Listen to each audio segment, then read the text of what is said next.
I've got two big ones for you today. Firstly, a clip from Eric Trump talking about Elon Musk and Donald Trump and how their relationship might be making an improvement. Then I've got a clip from Joe Rogan dropping some serious truth bombs on Elon Musk's wealth. Check these bad boys out. We saw Elon Musk and your father briefly having a kind of rapprochement after their big falling out.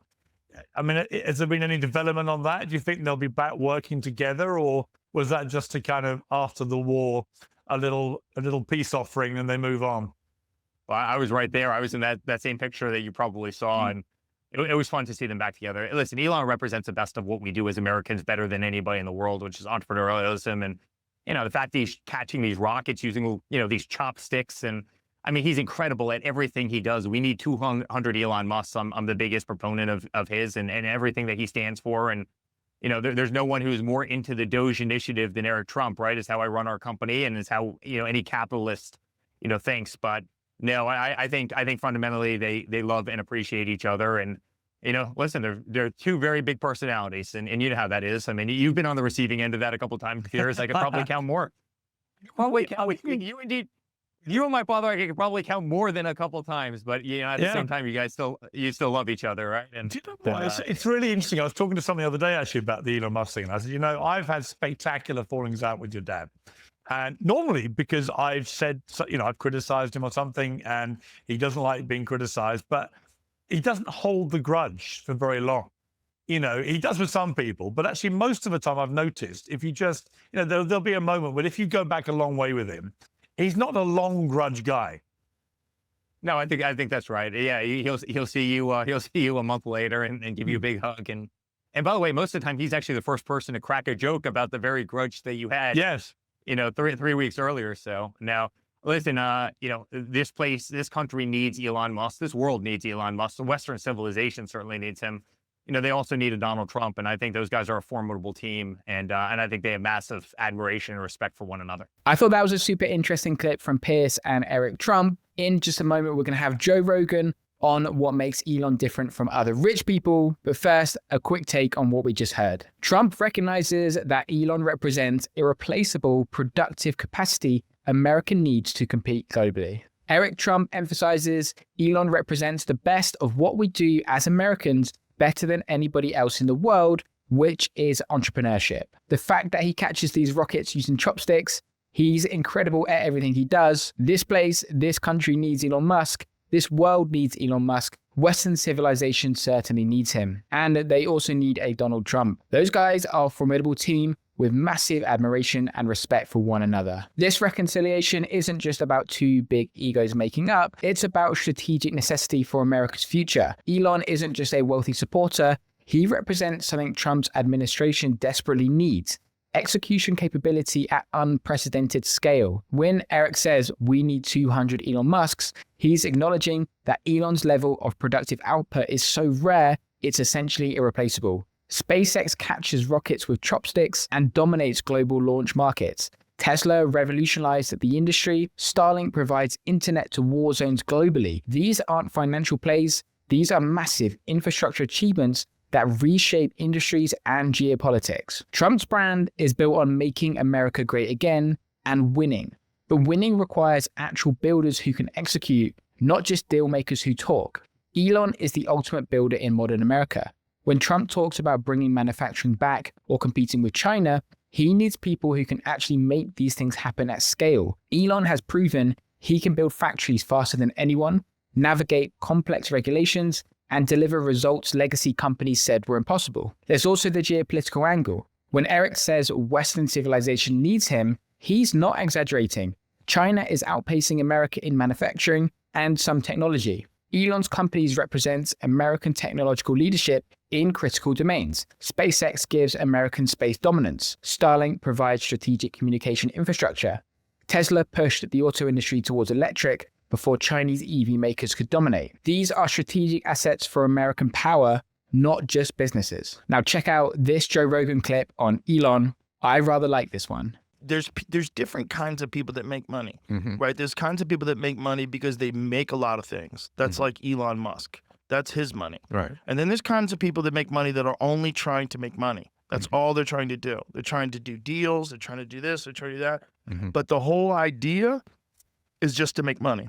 Elon's thing is to make things. Right. Like he's there to make Starlink. He's there to give internet access to people all over the world. He's there to make electric cars. He's there to make electric roofs. He's there to make spaceships that can go up and rescue people and bring them back down and land. He's making things. And because of making things, he's the richest guy on earth. Right.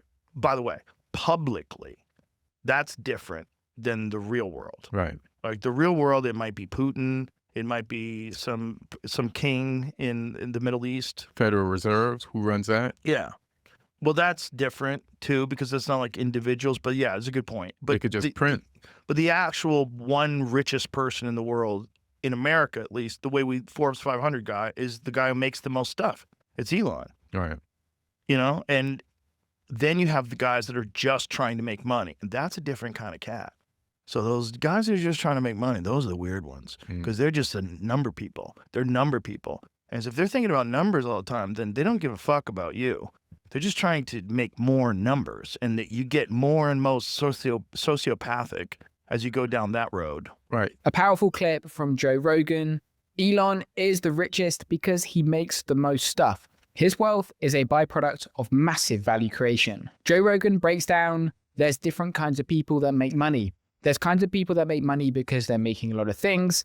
That's like Elon Musk. And then there's the kinds of people that make money that are only trying to make money. They're trying to do deals, but the whole idea is to make money. Elon's thing is to make things. Starlink, electric cars, electric roofs, spaceships. He's making things, and because of making things, he's the richest guy on earth. This is a critical distinction that explains why Elon's wealth is fundamentally different from a lot of billionaires and why that matters. Rogan is identifying two completely different paths to wealth with very different implications for society. The make things path versus the make money path. Elon's $500 billion net worth isn't from financial engineering, hedge funds, private equity deals, or manipulating markets. It's the market's valuation of the companies he's built that produce actual products and services millions of people use. Tesla's market cap reflects the value of electric vehicles they manufacture and sell. SpaceX's valuation reflects launch services they provide and Starlink subscriptions they sell. These are real businesses with real revenue from real products. Then compare that to the just trying to make money wealthy people Joe Rogan describes.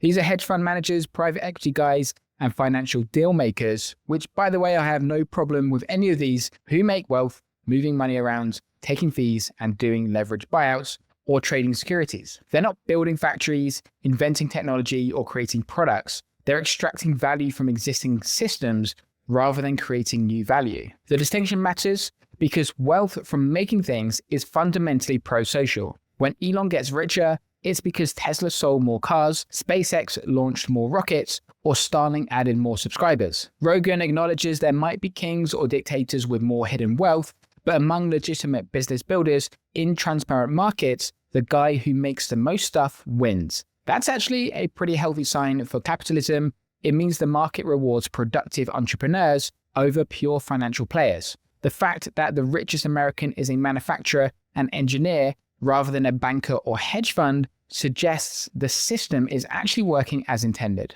Rogan's point about the just trying to make more money people becoming more sociopathic as you go further down that road does sound harsh, but touches on something real. When your only metric is number go up, you stop caring about how you get there. You'll cut jobs to boost quarterly earnings, do tax schemes to minimize payments, or exploit regulatory loopholes, whatever maximizes the number. But when you're trying to make things, you have to care about customers. Will they buy it?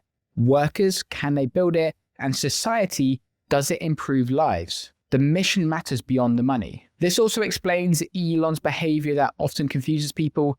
He takes massive personal risks, sleeps on factory floors during production hell, and publicly fights with regulators, behaviors that pure money maximizers would never do because they're inefficient and because it's risky. But for someone whose goal is making things, these make sense. Elon's optimizing for output and impact, not just personal wealth preservation.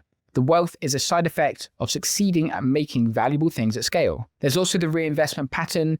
Elon takes wealth from one successful company and dumps it into the next risky venture. He nearly went bankrupt in 2008, splitting his PayPal money between Tesla and SpaceX. Most rational wealth maximizers would diversify and preserve capital, but makers reinvest in making more things because that's the actual goal. Finally, this distinction matters for who we want leading industries and influencing policy. Do we want America's richest and most influential people to be pure financial engineers, optimizing for personal wealth, or do we want them to be builders, creating products, jobs, and technology that advances society? If you found this video of any value, why not consider hitting subscribe? Cheers.